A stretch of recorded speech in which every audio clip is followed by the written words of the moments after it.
السلام علیکم ورحمۃ اللہ وبرکاتہ۔ وضو ایک عبادت ہے، اور وضو جتنا ہم سنت کے مطابق کریں گے وضو کرنے پر اتنی ہی نیکیاں ہمیں زیادہ ملیں گی، اور جتنا اچھا ہمارا وضو ہوگا نماز بھی ہماری اتنی ہی اچھی ہوگی، اور نماز بھی ہماری جو ہے اللہ کو اتنی ہی زیادہ پسند ہوگی۔ لیکن دو چیزیں ہیں جہاں میں جن کو واضح کر دوں، ایک تو یہ کہ وضو ایک تو طہارت ہے، یعنی وضو آپ کیسے بھی کر لیں، یعنی جو وضو کے اعضاء ہیں، چہرہ، دونوں ہاتھ، سر کا مسح کرنا اور پیروں کا دھونا، یہ ہو جائے کسی بھی طریقے سے، چاہے آپ جو ہے پانی میں ڈبکی لگا لیں، یا برسات میں بھیگ جائیں، یا کوئی آپ کے اوپر پانی ڈال دے، یا آپ غسل کرنے گئے آپ نے وضو نہیں کیا صرف غسل کر لیا، تو وہ طہارت حاصل ہو جاتی ہے اور آپ کی نماز درست ہوتی ہے۔ لیکن ایک وضو عبادت ہے جس کو کرنے کے لیے ہمیں کیا کرنا چاہیے، ہمیں سنت کے مطابق وضو کرنا چاہیے تو ہمیں ثواب ملتا ہے اس پر، اور وضو کی نیت کے ساتھ وضو کریں گے جیسے ہم وضو کرتے ہیں تو وضو پر ثواب بھی ملتا ہے۔ لیکن وضو میں چند ایسی غلطیاں ہیں کہ جن کو انجانے میں بہت سارے لوگ کر جاتے ہیں، اور اگر اس کو کر جائیں تو ثواب نہیں ملتا۔ بعض غلطی تو ایسی ہیں کہ ثواب کم ہوتا ہے، بعض غلطی ایسی ہیں کہ اس سے بالکل بھی ثواب نہیں ملتا ہے، تو انہی غلطیوں کو واضح کر دینا ہے۔ وضو کے دوران جو غلطی لوگ کرتے ہیں، وضو کے شروع میں ہی، دوران نہیں، وضو کے شروع میں ہی، اس میں ایک بڑی غلطی کیا ہے؟ وہ بڑی غلطی یہ ہے کہ لوگ وضو گھر پر مسجد میں آ کر بیٹھتے ہیں اور وضو کرنے لگ جاتے ہیں۔ بہت سارے لوگوں کو یہ دیکھا گیا کہ وہ آتے ہیں اور وضو کرنے لگتے ہیں لیکن بسم اللہ نہیں پڑھتے، بہت سارے پڑھتے ہیں لیکن بہت سارے نہیں پڑھتے۔ تو جو شخص بسم اللہ نہیں پڑھتا اس کو وضو کرنے پر ثواب نہیں ملتا، اور اس میں علماء کا اختلاف ہے۔ امام شافعی رحمۃ اللہ علیہ کا غالباً مسلک یہ ہے کہ جو شخص وضو سے پہلے بسم اللہ نہیں پڑھتا اس شخص کا وضو ہی نہیں ہوتا، یعنی وہ وضو کر بھی لے تو اس کا وضو نہیں ہوگا، طہارت حاصل نہیں ہوگی، اور اس کی نماز بھی نہیں ہوگی۔ اور ان کی جو دلیل ہے وہ حدیث ہے کہ نبی کریم صلی اللہ علیہ وسلم نے ارشاد فرمایا، لا وضوء لمن لم یذکر اسم اللہ، اس شخص کا وضو ہی نہیں جس نے بسم اللہ نہ پڑھی۔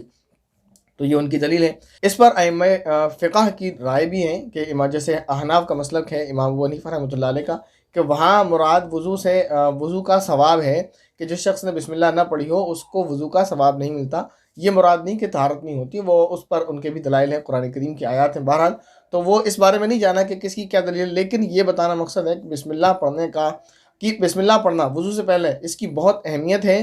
اگر وضو سے پہلے بسم اللہ نہ پڑھے آدمی تو پھر اس کا وضو کا ثواب نہیں ملتا ہے، تو لہذا یہ غلطی نہ کی جائے۔ ایک دوسری غلطی یہ کی جاتی ہے وضو کرتے وقت، کہ وضو کرتے وقت لوگ باتیں کرتے ہیں۔ وضو کرنے کے دوران باتیں کرنا یہ ایک بہت بڑی غلطی ہے، اور یہ اکثر لوگوں میں پائی جاتی ہے۔ راستے میں مسجد آ رہے ہوتے ہیں، باتیں کر رہے ہوتے ہیں، اور باتیں کرتے کرتے وضو کر رہے ہوتے ہیں، تو یہ ایک بہت بڑی کمی ہے جو ہم سب میں پائی جاتی ہے۔ ہم سب کو اس کمی کو چھوڑنا چاہیے، دور کرنا چاہیے۔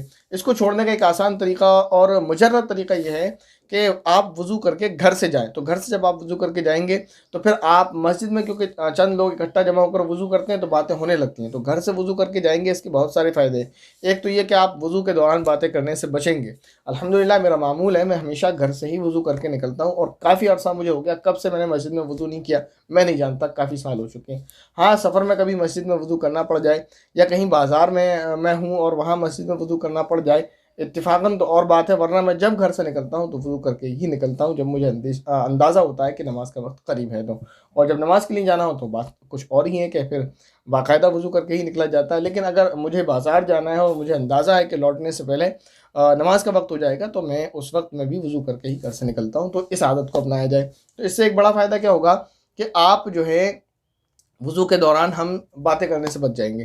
ایک دوسرا بڑا فائدہ یہ ہوگا کہ ہم گھر سے جب نکلیں گے تو باوضو جب نکلیں گے تو نماز کے لیے جب ہم چلیں گے تو ہر قدم پر ہم کو نیکیاں دی جائیں گی، کیونکہ ہم وضو کر کے گھر سے نکلے ہیں۔ یہ حدیث شریف میں آتا ہے جو شخص وضو کر کے گھر سے نکلتا ہے تو اس کا ہر قدم پر نیکیاں دی جاتی ہیں، تو ایک فائدہ۔ تیسرا بڑا فائدہ یہ ہے کہ وضو کر کے جب ہم گھر سے نکلیں گے تو طہارت، ایک وضو جو ہے طہارت بھی ہے، اس پر یہ انسان جو پاک رہتا ہے، باوضو رہتا ہے، وہ ہر وقت عبادت میں لکھا جاتا ہے، تو وہ شخص عابد، اس کی نیکیاں ویسے بھی بڑھتی رہیں گی کیونکہ وہ پاک ہے، اور پاکی ایک عبادت بھی ہے۔ تو اس میں بہت سارے فائدے ہیں وضو کر کے گھر سے جانے میں، تو یہ کام کریں۔ ایک اور بڑی غلطی لوگ وضو میں کیا کرتے ہیں، وہ یہ کرتے ہیں کہ بعضوں کو انجانے میں دیکھا گیا، کیونکہ علم نہ ہونے کی وجہ سے، ناواقفیت کی وجہ سے، کہ وہ سیدھے ہاتھ سے ناک صاف کر لیتے ہیں۔ یہ غلط طریقہ ہے۔ سیدھے ہاتھ سے ناک میں پانی چڑھانا ہے اور صاف اس کو الٹے ہاتھ سے کرنا ہے، لیکن بہت ساروں کو دیکھا کہ وہ سیدھے ہاتھ سے ہی ناک صاف کر لیا کرتے ہیں۔ یہ وضو کے دوران یہ کام نہیں کرنا چاہیے، اس کام کے کرنے سے نماز میں کمی پیدا ہو جاتی ہے۔ ایک اور خرابی یہ پائی جاتی ہے، وضو کے دوران لوگ اس بات کا خیال نہیں کرتے، کیونکہ وضو سیکھا نہیں ہوتا ہے کہ وضو میں ہم کو وضو جو کرنا ہے اس کا صحیح طریقہ کیا ہے۔ بہت سارے لوگ گلے کا مسح کر رہے ہوتے ہیں، تو گلے کا مسح یہ نہیں کرنا چاہیے، گردن کا مسح کیا جائے گا، گلے کا مسح نہیں کیا جائے گا۔ اور وضو کرنے میں ایک آخری اور بڑی خرابی ہے، جس سے وضو جو عبادت والا ہے وہ بھی نہیں ہوتا، یعنی ثواب بھی نہیں ملتا، اور وضو جو طہارت والا ہے وہ بھی نہیں ہوتا۔ وہ کیا غلطی ہے؟ اس غلطی کو آپ دھیان سے سنیں۔ بہت سارے لوگ وضو کر رہے ہوتے ہیں تو کسی کا یہاں کان کے پاس سے سوکھا رہ جاتا ہے، یہاں سے رہ جاتا ہے، کسی کا ٹھوڑی کے نیچے سے سوکھا رہ جاتا ہے، کسی کا یہاں کونیاں سوکھی رہ جاتی ہیں، اور اسی طرح کسی کے پاؤں ٹخنوں کی جو جگہ ہوتی ہے سائڈوں میں جو ڈھلان ہوتا ہے وہاں سوکھا رہ جاتا ہے، اسی طرح ایڑیوں پر سوکھا رہ جاتا ہے، اسی طرح پیروں کی جو انگلیاں ہیں ان کے درمیان سوکھا رہ جاتا ہے۔ تو ان چیزوں کا بہت زیادہ خیال کرنا چاہیے۔ وضو میں اگر یہ غلطی پائی گئی، پہلی جو غلطیاں بتائی ہیں وہ ایسی غلطی ہیں کہ وضو جو عبادت ہے وہ نہیں ہوگا، یعنی ثواب نہیں ملے گا یا ثواب کم ملے گا، اور یہ لیکن وضو جو طہارت ہے وہ ہو جائے گا۔ لیکن یہ ایک ایسی غلطی ہے کہ اس میں نہ تو وضو جو عبادت ہے وہ ہوگا، نہ ہی وضو جو طہارت ہے وہ ہوگا۔ اگر ایسی غلطی کی کہ کہیں سوکھا رہ گیا اور ہم نے ایسی وضو میں نماز پڑھ لی، تو کیونکہ وضو بھی صحیح نہیں ہوا اس لیے نماز بھی ہماری نہیں ہوگی۔ تو لہذا وضو ایک عبادت بھی ہے، اس کا خاص خیال رکھنا چاہیے۔ وضو اہتمام کے ساتھ کریں، سنت کے مطابق کریں، اور کوشش کریں ہمیشہ باوضو رہیں۔ اللہ ہم سبھی کو باوضو رہنے کی توفیق عطا فرمائے، آمین۔ اور ہم سبھی کو سنت کے مطابق وضو خاص طور پر اور تمام ہی اعمال کو کرنے کی توفیق عطا فرمائے، آمین۔ السلام علیکم ورحمۃ اللہ وبرکاتہ۔